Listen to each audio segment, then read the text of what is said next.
In the world of architecture today, the pressure is always on, right? Deliver amazing, complex projects and do it faster than ever. Well, today we're going to look at some specific power tools in Revit that are doing more than just helping architects keep up. They're actually changing the entire game. I mean, if you're in architecture, engineering, or construction, this probably hits a little too close to home. You're feeling buried, trying to get these incredible projects done faster, better, but it just feels like you're constantly hitting the same roadblocks and the same delays.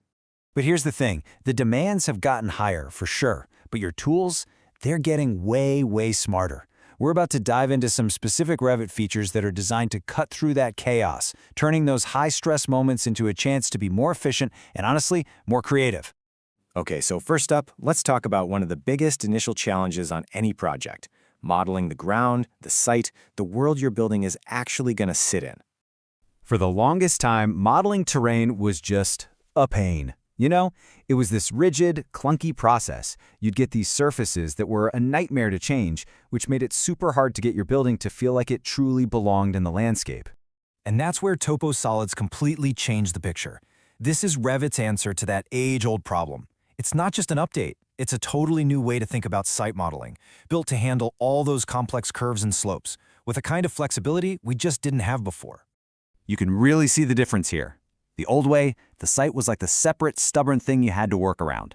Now, with TopoSolids, it's more like digital clay. It's a living, breathing part of your model that you can shape and sculpt, making sure the building and the land work together perfectly.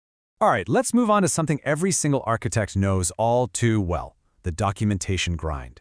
You know what I'm talking about, those endless hours making drawings. Oh man, we have all been there. Dragging views onto sheets, tweaking them again and again. And then the cleanup. Spending what feels like forever fixing how walls and floors intersect in your sections. It's not just boring work, it's a perfect breeding ground for tiny mistakes that can become big problems. So Revit comes at this with a brilliant 1-2 punch. First, you've got automated view placement. This thing can churn out your drawing sheets with incredible speed and consistency. It's an absolute lifesaver on big projects. Then, there's the Join Geometry tool, which honestly is a total unsung hero. It automatically cleans up all those messy intersections, making your drawings look sharp and professional with almost no effort. And that's the real win here, isn't it? When you automate all that repetitive stuff, you get back the one thing you can't make more of: time.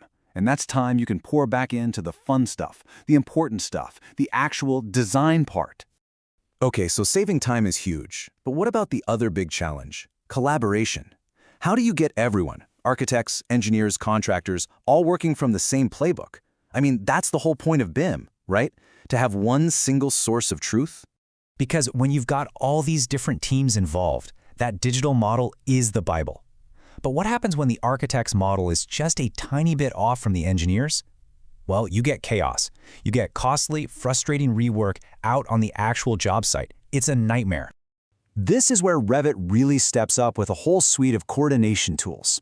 It's not a one-size-fits-all solution. It gives each person what they need. For architects, it's about locking down key alignments. For engineers, it's about making sure their linked models are perfectly in sync. And for contractors, it's about finding those clashes in the digital world long before they become a real-world problem. Let me show you a really simple but incredibly powerful example: the Align tool. You use it to line up two things, like a wall and a grid line. And when you do, this little lock icon pops up. If you click that lock, you're creating a constraint.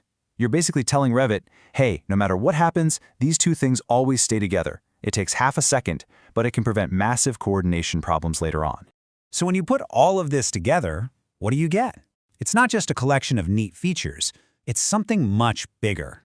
When you've got fluid site modeling, automated drawings, and smart coordination all working together, you're not just faster, you are fundamentally working smarter. It's a complete shift. It turns your workflow from a bunch of separate, clunky steps into one smooth, integrated process.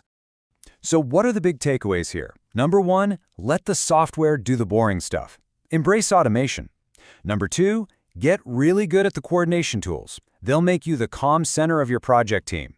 And number three, and this is the most important one, take all that time and energy you saved and pour it back into your creativity. Design something amazing. And that really leaves us with one final thought. The tools have evolved. They're here, right now, ready to solve problems we've been struggling with for years. So the only real question is, has your workflow evolved with them?